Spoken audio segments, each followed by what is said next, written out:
गोष्ट आहे. जंगलात एक घमेंडी मोर राहत होता. तो जंगलात राहणारे सगळे पक्षी आणि जनावरांना त्याच्या पुढे क्षुल्लक समजत होता. काही दिवसांनंतर पावसाचा ऋतू आला. विजा चमकायला लागल्या. आकाशात काळे ढग गोळा होऊ लागले. हे सगळं पाहून घमेंडी मोर खूप खुश झाला. घमेंडी मोर नाचत नाचत कबुतराजवळ पोहोचला. कबूतर, बघ वातावरण किती आल्हाददायक झालंय. तू माझ्या बरोबर पावसात नाचणार आहेस का? तुला माहितीये की मला नाचायला येत नाही. माहित आहे, तरी पण म्हटलं विचारूया. बरं आहे, मला एक काम आहे, मला जायला हवं. कबुतराची टिंगल केल्यानंतर घमेंडी मोर कोंबडीजवळ जातो. कोंबडी ताई, ये जरा बाहेर ये. किती मस्त वातावरण आहे बघ. ये माझ्यासोबत नाच.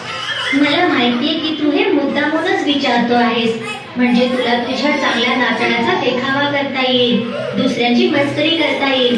जा बघू इथून, मला दाणे खायला जायचंय. हे जाणून किती बरं वाटतं की पूर्ण जंगलात फक्त एकटा मीच नाचू शकतो.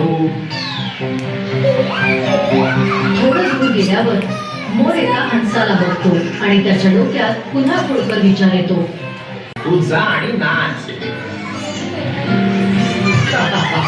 मी समजलो, तू घाबरलास की जर मी तुला नाचायला सांगितलं आणि तू नाही नाचू शकलास तर.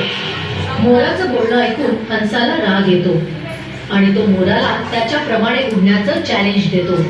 तुला जर स्वतःवर इतकी घमेंड आहे तर मग चल, मी तुला माझ्यासोबत उडण्याचं चॅलेंज देतो. हंस घमेंडी मोराला उडण्याचं चॅलेंज देऊन उडू लागतो. पण मोर तर थोडा उंच जमिनीवर येतो. मोराला काय झालं मित्रा मोर, तू तर माझ्याप्रमाणे उडूच नाही शकलास. तू तर या जंगलातला सर्वात सुंदर पक्षी आहेस. तुझे पंख तर इंद्रधनुष्याप्रमाणे रंगीबेरंगी आहेत. मग काय झालं? मला तुझा इशारा कळलाय हंस भाऊ. माझ्या घमेंडी पुढे मी सगळ्यांनाच कसपटासमान समजायचो. चला, तुला तुझी चूक तर कळली. आणि नेहमी एक गोष्ट लक्षात ठेव, प्रत्येकामध्ये एक वेगळी खूबी असते. जे गुण तुझ्यात आहेत ते दुसऱ्यात पण असावे असं तर नाही होत ना. आणि स्वतःतल्या त्या गुणांवर कधीच घमेंड नाही केली पाहिजे. यासाठीच म्हटलं जातं की कधीही स्वतःच्या गुणांवर घमेंड नाही केली पाहिजे.